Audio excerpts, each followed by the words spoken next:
SC ST కేసులు పెట్టడానికి లేదు. ఎవరికో తెలుసా?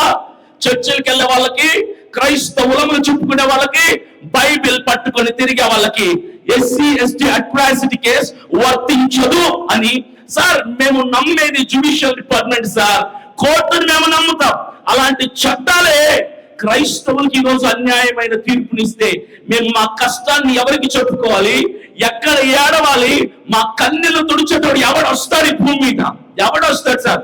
ఖచ్చితంగా గుర్తు పెట్టుకొని, రాసి పెట్టుకొని ప్రతి ఒక్కరు చెప్తున్నా, ఖచ్చితంగా సుప్రీం కోర్టులో దానికి వ్యతిరేకంగా నేను పిటిషన్ వేయబోతున్నాను. క్రైస్తవుడికి ఎస్సీ ఎస్టీకి సంబంధం లేదు సార్. నేను పుట్టినప్పుడు నాకు పాటు కులం వచ్చింది, నేనేం చేయాలి? నా కులాన్ని నేను నిర్ణయించుకోలేను. నా కులాన్ని నేను రాసుకొని నా వెంట తెచ్చుకోలేను. నా కులం నేను నిర్ణయించుకునేది కాదు, అది నా పుట్టుకలో, నా జన్మతో వచ్చేది.